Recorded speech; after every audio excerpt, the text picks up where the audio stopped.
MG listeners, masih ingatkah Anda soal anggaran gorden senilai 48,7 miliar rupiah yang digelontorkan dari APBN untuk rumah dinas anggota DPR RI? Nah, kali ini sama-sama dari Wakil Rakyat Ibu Kota DKI Jakarta yang menganggarkan baju dan atribut dinas senilai 16 juta. Berikut informasinya.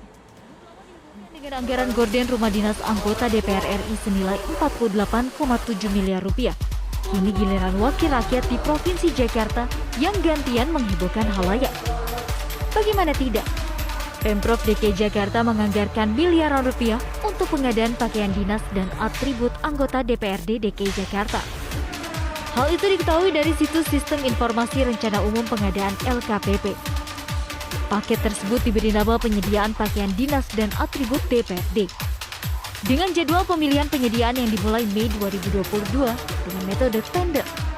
Pagu anggarannya sendiri tidaklah kecil, malah terbilang fantastis, yaitu 1,75 miliar rupiah. Anggaran miliaran rupiah itu diperuntukkan untuk beberapa jenis baju. Diakses dari laman apbd.jakarta.go.id, pakaian dinas dan anggota dewan akan menghabiskan dana tak kurang dari 1,3 miliar. Yang terdiri dari pakaian sipil harian dengan harga satuan 2,4 juta. Pakaian dinas harian 2,7 juta per setel, kemudian pakaian sipil resmi 3,6 juta rupiah per setel. Ada pula analisa laboratorium dengan total anggaran 1,3 juta rupiah. Terakhir pakaian khas daerah dengan total anggaran 423 juta, yang masing-masing harga satuannya 3,6 juta rupiah. Menanggapi hal ini, Ketua Komisi A DPRD DKI Jakarta Mujiono menyebut bahwa harga baju dinas anggota dewan itu sudah sesuai dengan e-budgeting dan dilelang terbuka. Dengan masing-masing mendapat alokasi 16 juta rupiah per anggota. Namun elokkah apa yang dilakukan DPRD DKI Jakarta? Membeli baju miliaran rupiah di tengah kondisi pandemi corona. Tim Liputan Metro TV. Untuk membahas lebih lanjut, saya akan membahas ini dengan anggota Dewan Redaksi Media Group Abdul Kohar dalam segmen Dari Meja Redaksi. Hey, dari mana? Dari Meja Redaksi. Halo, selamat pagi Bang Kohar. Pagi. Gimana kabarnya Bang? Sehat Bang? Sehat, alhamdulillah. Bang, kita kemarin ini mendapatkan berita yang cukup ramai nih. Sebelumnya anggaran APBN sebesar 46 miliar rupiah digunakan untuk gorden rumah dinas anggota DPR. Sekarang baju dinas anggota DPRD DKI sebesar 1,7 miliar rupiah. Satu orangnya 16 juta Bang. Kira-kira gimana tanggapannya Bang? Pertama, ini fenomena yang menunjukkan bahwa wakil rakyat itu lagi gemar memupuk kenyamanan, mengumpulkan kenyamanan.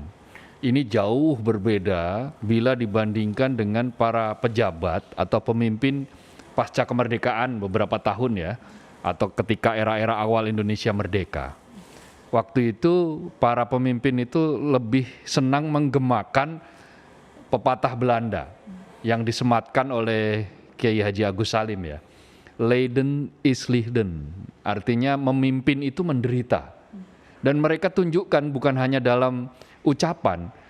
Mereka mengatakan ya selama rakyat kita masih menderita, selama rakyat kita belum sejahtera karena kemerdekaan begitu kan, usia republik masih muda, rakyat kita belum banyak yang memperoleh kenyamanan hidup, maka wakil rakyatnya atau pemimpinnya ya tidak boleh bersenang-senang, tidak boleh berada di zona nyaman.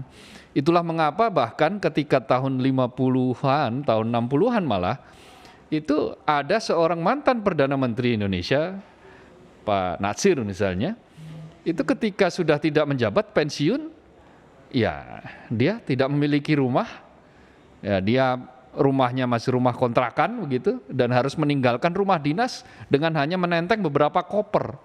Itu kan menunjukkan bahwa selama menjabat bukan kenyamanan yang dipupuk. Mereka betul-betul berkhidmat, berjuang, itu berkorban untuk kenyamanan rakyat.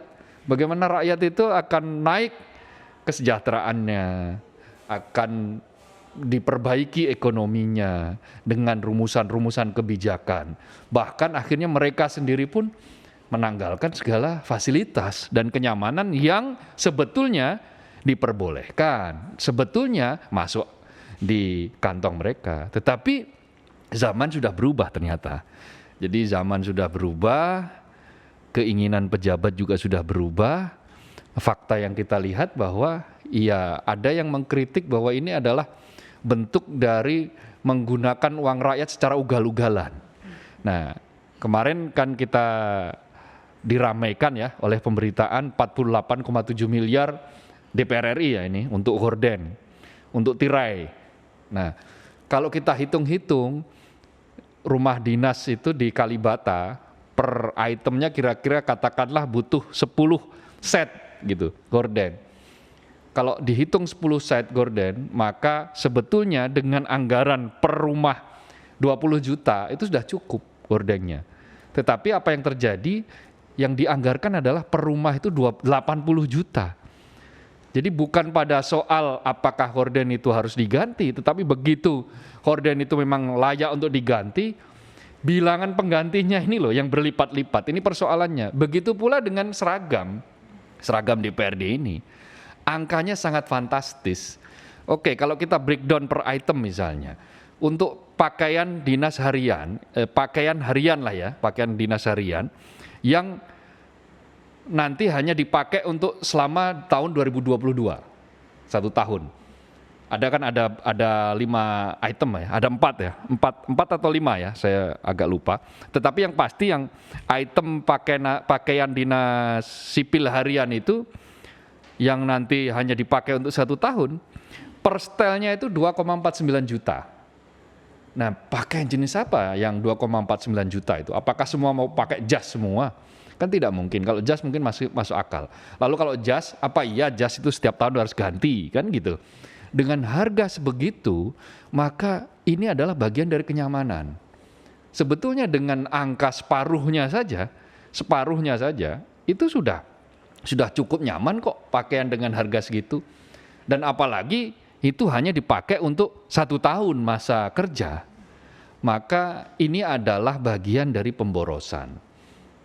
Artinya dengan seperti itu, maka seperti yang saya katakan tadi, bahwa ini adalah bentuk dari cara wakil rakyat kita yang lebih hobi memupuk kenyamanan daripada mendatangkan kenyamanan bagi rakyat yang diwakili, kira-kira begitu loh. Atmosfer yang kita tangkap itu filosofinya seperti itu. Jadi kalau kemudian ada anggota dewan yang, loh kan kami memang sudah sesuai dengan peraturan pemerintah gitu kan, tahun 2017 bahwa ada 5 setel, ada begini, ada begitu.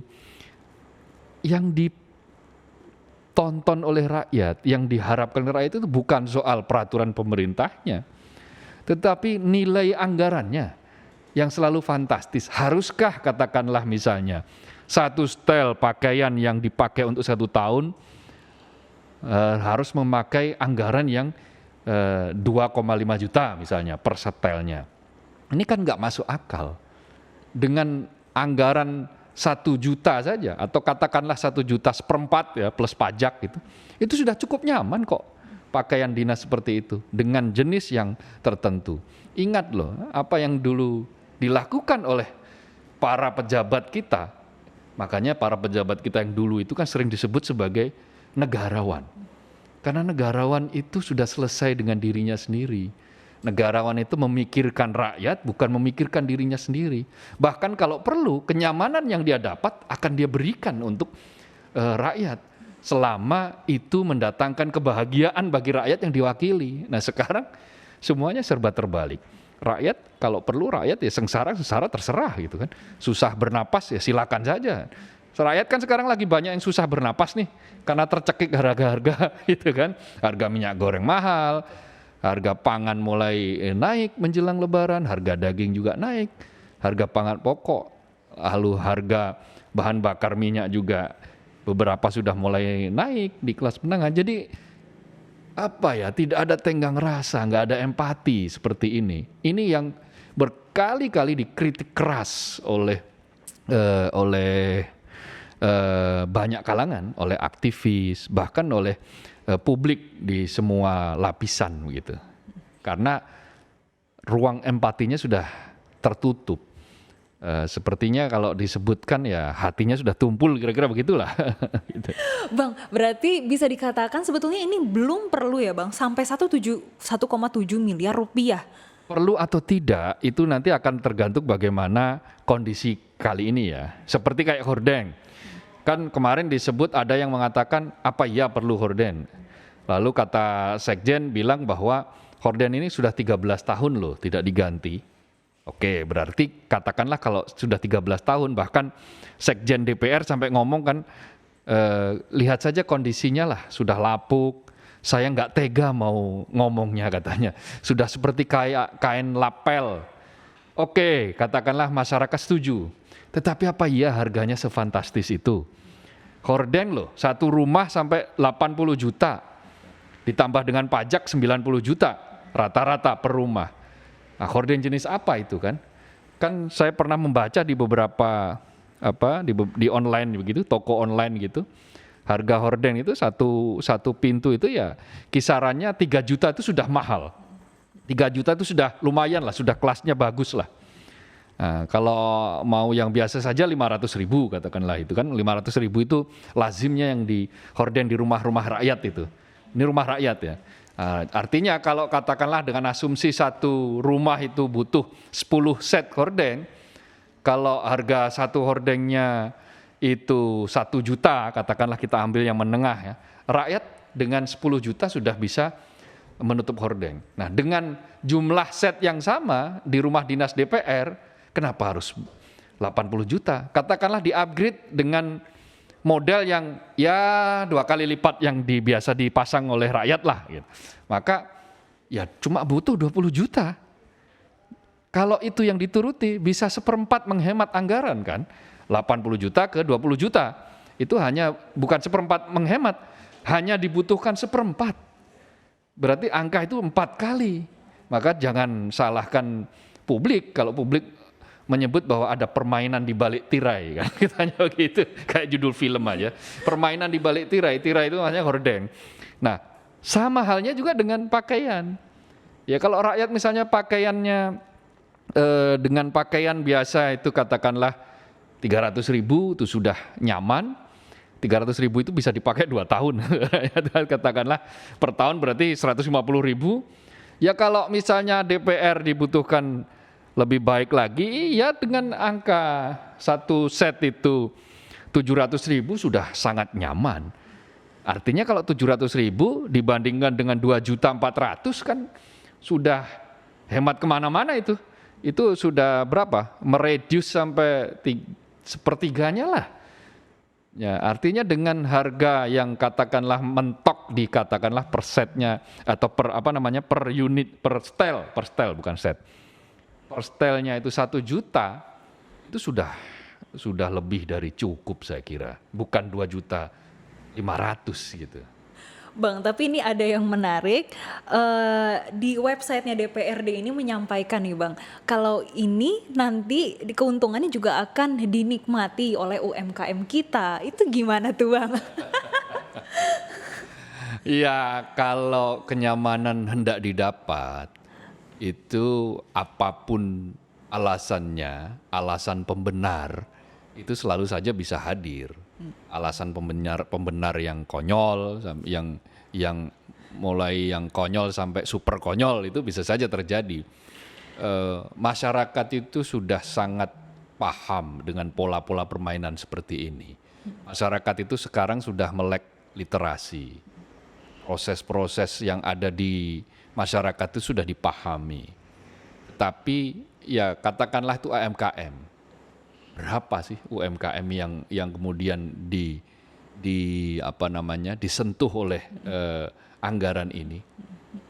Ya sudahlah, jujur saja bahwa ini angkanya kelewat fantastis begitu saja. Karena memang tidak masuk akal dengan cara mengurangi anggaran, itu juga para penjahit, penjual kain juga tetap dapat keuntungan kok. Mereka juga UMKM juga kan.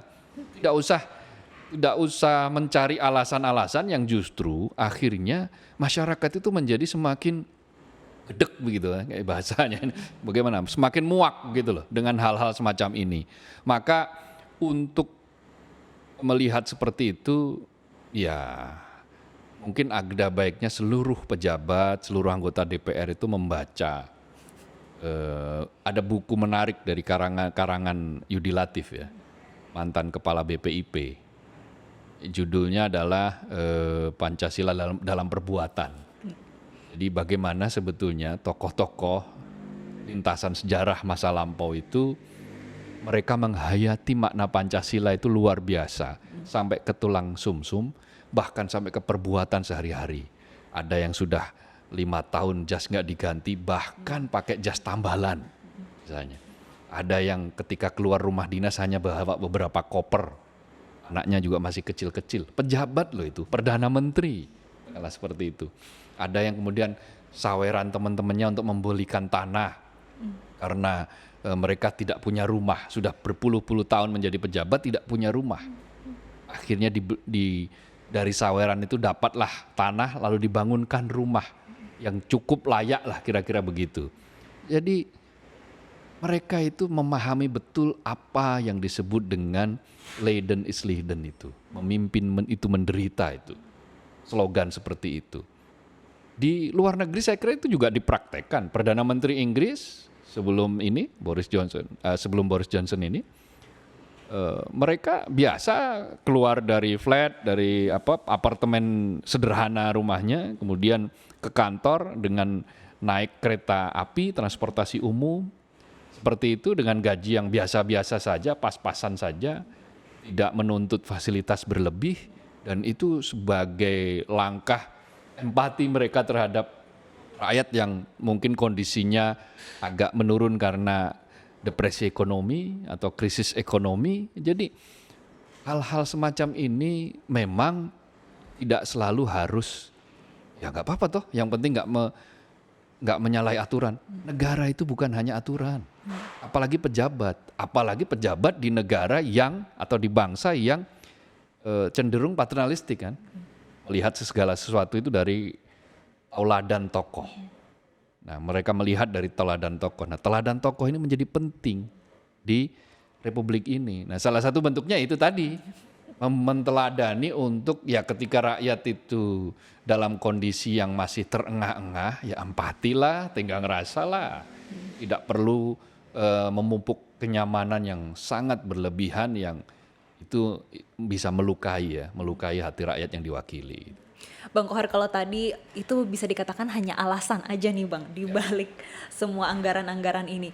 Kita juga ngelihat ada salah satu anggota DPRD DKI Jakarta ini Pak Gembong Warsono. Dia mengakunya sih belum mengetahui adanya pengadaan anggaran pakaian dinas. Kok bisa ya Bang? Ya bisa saja karena mungkin detail teknis kan anggota DPR itu bukan kuasa pengguna anggaran.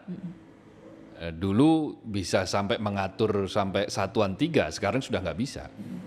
Kuasa pengguna anggaran itu ada di Kesekjenan, di Kesekretariatan Jenderal, dan itu bukan anggota dewan. Tetapi kan londongannya kan yang menyetujui tetap aja anggota dewan. Ada namanya BURT, Badan Urusan Rumah Tangga, yang diketuai juga oleh anggota dewan. Nah, Sekjen menyodorkan proposal. Nah, ketika anggota dewan merapatkan itu dan mereka setuju kan berarti ya otomatis mereka setuju, sepakat dan tahu. Ya itu saja urut-urutannya. Kalau kemudian tidak tahu ya boleh saja, boleh jadi karena pas mungkin pembahasan tidak ikut atau pura-pura tidak tahu ya bisa saja. Semuanya serba mungkin, tetapi yang pasti bahwa kalau memang sudah ketahuan seperti ini dan angkanya fantastis, sebaiknya tidak usah mengeles dengan cara argumentasi yang konyol tadi itu. Akui saja dan koreksi. Koreksi berapa kebutuhan realnya, berapa grade-nya, mungkin tidak usah harus 1,7 sekian, 1,7 miliar, bisa dipangkas separuhnya barangkali, itu sudah cukup. Dan kalau memang angkanya masuk akal, rakyat, publik juga tidak akan mencemooh kok. Wajar-wajar saja, pakaian dinas memang ada kok aturannya. Tapi ya mbok ya yang wajar-wajar saja gitu loh angkanya. Bang Kohar, berarti dari isu ini sebetulnya kita perlu melihatnya tuh tenggang rasa dari mereka ya Bang yang sebetulnya. Ya jadi begini, politik, satu yang kurang dari politik di Indonesia ini adalah etik. Ya. Jadi demokrasi itu masih dimaknai sebagai sebuah pertarungan untuk meraih kekuasaan. Nah, meraih kekuasaan itu identik dengan kenyamanan. Mengapa orang berlomba-lomba sudi untuk membeli suara? Itu karena begitu mereka berkuasa, maka akan memupuk kenyamanan. Ada akses kekuasaan, ada kenyamanan. Padahal kan bukan di situ. Makna dalam pengertian demokrasi, politik itu adalah untuk menyuarakan aspirasi rakyat. Aspirasi rakyat seperti apa ya? Misalnya kayak kenapa ini minyak goreng mahal? Gitu. Kenapa terus-menerus terjadi? Mengapa katakanlah minyak goreng curah yang katanya harganya 14.000 di pasar ternyata harganya masih 19.000? Itu pun langka. Nah, kenapa minyak goreng yang harganya sudah 49.000 dalam 2 liter tetap di minimarket susah didapat gitu. Jadi pertanyaan-pertanyaan itulah yang harus digali, dikulik oleh wakil rakyat kita sebagai perpanjangan kira-kira perpanjangan lidah rakyat sebagai aspirator. Mereka pembawa aspirasi rakyat dan memperjuangkan supaya aspirasi itu bisa goal sesuai dengan keinginan rakyat yang diwakili. Itu tugas utamanya. Bukan untuk tadi itu. Anggaran. Memupuk kenyamanan, memburu rente. Jadi anggota DPR itu bukan pedagang. Bukan pemburu keuntungan, bukan pemupuk kenyamanan. Anggota DPR itu wakil rakyat yang harusnya menyuarakan kegelisahan. Menyuarakan apa yang menjadi keluhan rakyat, apa yang menjadi kebutuhan rakyat, lalu dia suarakan, dia rumuskan menjadi kebijakan, menjadi undang-undang, menjadi peraturan daerah, menjadi peraturan pemerintah daerah kalau itu levelnya daerah, kira-kira begitu. Bang, terakhir mau tanya nih Bang, kalau menurut Bang Kohar, sejauh ini apakah kinerja DPRD terutama tadi sebagai perpanjangan lidah dari warga ataupun dari masyarakat ini sudah berjalan dengan baik Bang? Harus kita katakan masih jauh dari harapan. Ya katakanlah misalnya kalau tolok ukurnya adalah undang-undang saja. Berapa banyak sih peraturan yang menguntungkan rakyat yang sudah dihasilkan dalam 1 tahun? DPR saja dari 33 program legislasi nasional itu yang goal menjadi undang-undang itu hanya 8 loh. 8 dari 33 dalam 1 tahun. Itu apa artinya? Tugas pokok anggota Dewan Wakil Rakyat itu adalah membuat undang-undang, mengesahkan undang-undang yang diharapkan dengan undang-undang itu maka rakyat punya landasan untuk bergerak, untuk beraktivitas, untuk lebih sejahtera misalnya. Katakanlah misalnya undang-undang tindak pidana kekerasan seksual saja. Sampai saat ini kan masih muter-muter terus kan. Sudah dibawa ke paripurna, katanya mau dibahas di masa reses, ternyata nggak jadi. Sekarang dibahas lagi, padahal itu masuk prolegnas sudah dari tahun berapa. Dan itu muter-muter di situ saja. Sementara korban kekerasan seksual sudah terjadi terus-menerus, setiap jam, setiap detik, setiap waktu, katakanlah begitu. Sementara aturannya tidak, aturan yang perlindungan yang melindungi rakyat tidak kunjung diterbitkan. Tapi tiba-tiba begitu urusan kenyamanan cepat saja langsung ketok palu gitu kan. Anggaran gorden, anggaran pakaian dinas gitu, biar nggak keringetan kan. Sudah kerjanya di ruangan tidak keringetan, pakaiannya nyaman pula kan gitu kan. Jadi akhirnya tidur nanti akhirnya, jangan-jangan takutnya kan begitu. MQ Listener, jelang bulan Ramadan, Pemprov DKI Jakarta mulai mempersiapkan sejumlah aturan baru. Ditemui di Gedung Balai Kota DKI Jakarta kemarin, Wakil Gubernur DKI Jakarta Ahmad Riza Patria mengaku akan mengatur kegiatan pada sektor restoran hingga rumah makan. Selama bulan Ramadan berlangsung, para pengelola restoran dan rumah makan diminta untuk menggunakan tirai penutup selama bulan Ramadan. Hal tersebut dilakukan guna menghormati umat muslim yang tengah menjalani ibadah puasa Ramadan. Selain itu juga, sekolah tatap muka tetap berjalan seperti biasa dan berikut pernyataan Wagub DKI Jakarta Ahmad Riza Patria. Bulan puasa nanti kayak ada pengaturan tirai, pemakaian tirai gitu, Pak? Ya seperti tahun lalu kan kita tetap mengatur agar restoran-restoran yang dibuka di bulan suci Ramadan tetap bisa mengatur ya, menghormati yang puasa. Di antaranya ditutup dengan tirai, ada pembatas. Kemudian yang kedua juga sekarang ini kan di bulan suci Ramadan juga bagi yang berbuka makan di restoran juga harus diperhatikan. Jangan sampai ketika makan itu nanti terjadi droplet kan.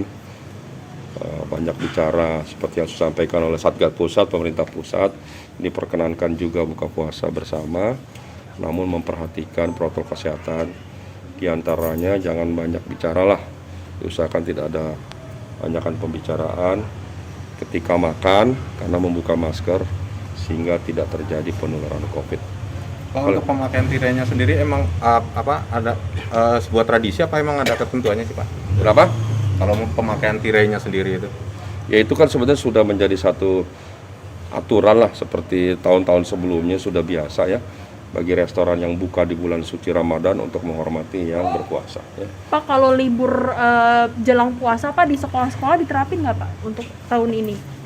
Kan Apanya? biasanya sebelum puasa tuh ada libur di sekolah-sekolah tuh selama beberapa hari. Nah tahun ini juga diterapin nggak Pak? Ya kan sekarang ini kan kelas ke sekolah itu kan kelas 3 kan atau kelas berapa? 12 ya. Kan ujian ya, udah selesai kan. Nah, kelas 10 11 itu yang sekolah, beberapa sekolah itu memang libur ya menjelang bulan puasa beberapa hari. Sementara itu, Majelis Ulama Indonesia Kota Bekasi menyarankan pemilik warung makan, restoran hingga warteg di Kota Bekasi tetap membuka usahanya selama bulan Ramadan dan memakai tirai penutup. Berbeda dari pemerintah Kota Tangerang Selatan yang memperbolehkan warung makan seperti warteg tetap beroperasi normal saat puasa Ramadan. Bahkan tak perlu menutup aktivitas dengan gorden atau pintu saat beroperasi. Wali Kota Tangerang Selatan Benyamin Daphni mengatakan hingga saat ini belum ada aturan khusus untuk mengatur aktivitas warung makan atau warteg selama bulan Ramadan. Daphni tidak mempermasalahkan jika ada warteg yang mau buka jam 2 siang dan Daphni menyatakan perekonomian harus tetap berjalan saat bulan Ramadan terlebih di tengah pandemi COVID-19. Dan kita akan melanjutkan dialognya bersama Bang Kohar. Bang Kohar masih bersama kami, terima kasih Bang. Bang, ini selalu menjadi perdebatan sebetulnya ya. Setiap tahunnya. Tapi sebetulnya gimana sih Bang untuk jam operasional warung makan ataupun restoran Bang? Gini lah, kan ini kan selalu saja alasannya kan menghormati orang yang berpuasa. Beberapa kiai, beberapa ahli agama, beberapa orang alim justru sebaliknya mengatakan, loh orang puasa itu kan salah satu diantaranya adalah kekuatan dalam menahan hawa nafsu, menahan tidak sekadar makan dan minum. Maksud iya orang puasa hanya melihat orang makan di warung lalu kemudian dia tertarik untuk kemudian udahlah saya buka puasa saja. Alangkah ceteknya, kira-kira begitu loh. Alangkah ceteknya tingkat level keimanan orang-orang. Jadi itu sebetulnya ada yang menganggap bahwa aturan seperti itu sebenarnya penghinaan. Penghinaan justru terhadap kualitas keimanan seseorang gitu. Kualitas keimanan dan keislaman seseorang. Mengapa? Karena apa ya sih gara-gara hanya orang berpuasa melihat melihat warung katakanlah begitu tiba-tiba dia belok gitu kan. Itu kan berarti sama kayak anak TK melihat permen yang ada di tangan kemudian dia merengek ke orang tuanya untuk meminta dibeliin permen tersebut. Jadi bisa dianalogikan kalau begitu berarti keimanan orang-orang itu dianggap masih keimanan level TK. Belum keimanan level perguruan tinggi. Padahal kan yang diharapkan dengan puasa itu adalah mencapai derajat takwa. Takwa itu setinggi-tingginya level di dalam kehidupan seseorang. Semua ibadah itu muaranya takwa. Gitu. Takwa dalam perspektif apapun. Takwa itu kesadaran bahwa Tuhan itu maha hadir dimanapun. Jadi orang puasa mau lihat warung buka, mau lihat orang sedang makan di depannya, selama dia itu menganggap bahwa Tuhan itu maha hadir, ya itu berarti dia tidak masalah, tidak persoalan. Itu dari sisi filosofisnya seperti itu. Dari sisi aturan, Sekarang coba katakanlah di kalangan kita ini, di masyarakat kita ini kan tidak semuanya beragama Islam. Bahwa mayoritas beragama Islam, ya jelas itu 87% penduduk kita beragama Islam. Katakanlah angkanya 87%. Kan berarti ada 13% orang yang mereka juga tetap butuh makan toh. Yang 13% orang misalnya di jalanan mereka haus, mereka siang-siang itu mau makan. Kalau semua warung diharuskan tutup, ya mereka akan kesulitan. Beruntung sekarang bisa GoFood, bisa GrabFood gitu kan. Tetapi bukan disitulah persoalannya. Artinya bahwa tidak semua orang itu beragama Islam, satu. Yang beragama Islam pun tidak semuanya bisa berpuasa. Contoh, ibu-ibu yang halangan, bapak-bapak atau orang-orang yang sedang sakit, orang yang sedang dalam perjalanan jauh. Itu semua kan orang-orang yang diperbolehkan, yang dalam istilah fikih itu masuk dalam kategori dapat rukhsah. Rukhsah itu keringanan untuk tidak berpuasa. Orang dalam perjalanan itu boleh, dia berbuka boleh. Dan tidak ada kesalahan sama sekali, tidak mengurangi pahala sama sekali. Nah kalau mereka dalam perjalanan jauh, di tengah jalan lapar, uang ada tetapi warung tidak buka, bagaimana?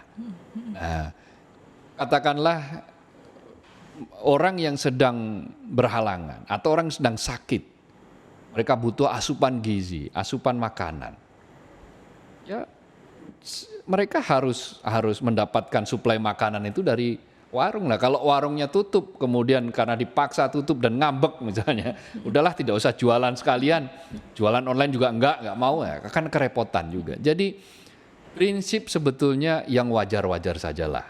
Ya himbauan misalnya selama Ramadan kalau siang hari ya silakan tetap buka, tetapi tirai yang wajar lah, dipasang tirai penutup ya untuk tidak terlalu mendemonstrasikan hal-hal seperti itu. Dan saya kira hal-hal semacam itu sudah jalan selama ini. Dan orang-orang yang pekerja di sektor kuliner, di sektor makanan itu kan mereka harus hidup juga. Iya, betul. Setiap hari mereka juga harus mencari nafkah juga. Apakah bulan puasa berarti mereka tidak bekerja? Enggak juga. Bulan puasa orang ya tetap bekerja. Separuh hari misalnya bekerja, separuhnya untuk beribadah, dalam pengertian beribadah mahdoh gitu ya. Beribadah mahdoh itu artinya beribadah yang betul-betul misalnya mengaji, berdoa, sholat, ke masjid dan seterusnya. Tetapi sebagian yang lain juga tetap beribadah dalam muamalah, yaitu beribadah, berinteraksi dengan masyarakat, bekerja. Karena bekerja itu kan juga ibadah. Kalau di dalam Islam itu bekerja juga ibadah. Menafkahi keluarga itu juga ibadah. Dan itu tegas sekali disampaikan oleh Nabi Muhammad. Bahwa barang siapa yang di sore hari tangannya kelelahan karena mencari nafkah, maka haram baginya api neraka. Artinya itu masuk ibadah. Dan dalam konteks ibadah yang luas seperti itu ya jangan dihalang-halangi. Masyarakat yang tidak puasa mereka butuh makan. Masyarakat yang dalam perjalanan mereka juga butuh makan atau minum. Masyarakat yang sedang sakit mereka juga butuh asupan gizi, asupan makanan yang membuat tubuhnya kuat menghadapi sakit. Kira-kira begitu. Jadi yang peraturan tidak harus selalu seperti itu karena ada fenomena begini. Hal-hal semacam ini kadang-kadang dijadikan sebagai semacam ajang untuk pencitraan popularitas. Ini yang repot. Kalau sudah aturan semacam ini, katakanlah ya biar tidak terjadi ada ormas yang marah lalu kemudian menggunakan aksi polisional ya dengan cara menutup paksa warung-warung atau bahkan merusak warung-warung. Ya, demi itu ya sudahlah kita lakukan saja selama Ramadan tidak boleh buka. Itu juga salah. Karena tugas pemerintah itu mengayomi semuanya, melindungi semuanya.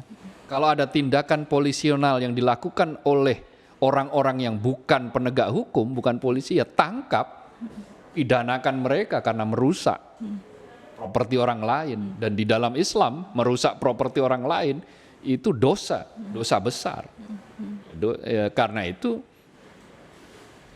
hal ikhwal yang terkait dengan puasa dan seterusnya ya, puasa itu bulan yang mulia, Ramadan itu bulan yang mulia yang harus disambut dengan sukacita, dengan damai, dengan kehusukan, bukan dengan bersih tegang. Kan kalau akhirnya kan seperti ini kan orang jadi tegang, waduh, para penjual yang sebagian besar mereka juga beragama Islam, waduh puasa nih, lemes saya nggak bisa jual makanan, nah akhirnya kan repot. Justru aduh ini bulan puasa nih pasti ditutup nih usaha saya, usaha makanan saya. Ini kan seolah-olah bulan Ramadan itu bulan penuh ketegangan, bulan paceklik begitu kan, padahal bukan. Sebaliknya Ramadan itu bulan penuh rahmat, bulan penuh kasih sayang, bulan penuh berkah, bulan penuh ampunan. Jadi orang bergembira, bahkan selepas Ramadan itu banyak yang menangis. Kenapa? Karena meninggalkan sebuah bulan yang sangat istimewa. Nah karena itu untuk menunjukkan bahwa bulan ini adalah bulan istimewa, ya hadirkan keistimewaan itu dalam banyak hal, termasuk dalam terkait dengan tata cara tadi itu, bergaul, berdagang dan seterusnya. Ya saling menjaga harmoni sajalah. Serahkan pada masyarakat, jangan terlalu banyak ikut campur negara itu. Masyarakat sudah punya mekanisme sendiri kok untuk mengatur dirinya sendiri. Kalau begini nih tidak tenggang rasa, jangan diukur dari ukuran pejabat lah. Kalau pejabat kan memang tenggang rasanya tipis kan. Tadi kelihatan di anggaran ya Bang. Itu kan tenggang rasanya tipis empatinya. Tapi kalau di antara rakyat itu mereka terkenal kok. Gotong royong masih hidup, tenggang rasa masih tinggi, ya. Mereka tidak selalu membeda-bedakan atas dasar agama, suku, ras, warna kulit dan sebagainya. Lihat saja itu kan yang Miguel Oliveira itu, yang sangat terpukau dengan keramah tamahan seorang Risman, staf hotel. Risman yang Muslim, sementara Miguel yang non-Muslim. Mereka bisa berinteraksi seperti itu. Ya kira-kira seperti itulah watak Indonesia itu. Dan watak Islam, cermin dari Islam, karena Islam yang benar itu ya Islam yang menghadirkan rahmatan lil alamin, rahmat bagi seluruh alam, kasih sayang bagi seluruh alam, bukan hanya manusia loh, tetapi seluruh alam, termasuk hutan, flora fauna, itu juga harus dilindungi. Karena apa? Karena orang kalau mengaku Islam berarti dia harus siap untuk menjadi rahmatan lil alamin begitu. Wow, menarik banget MG Listener. Terima kasih banyak Bang Kohar untuk insight-nya, dan tadi kita juga sudah memberikan update info terkait dengan menjelang bulan Ramadan. Tadi juga disampaikan sama Bang Kohar kalau untuk jam operasional dan peraturan sebetulnya sewajarnya saja.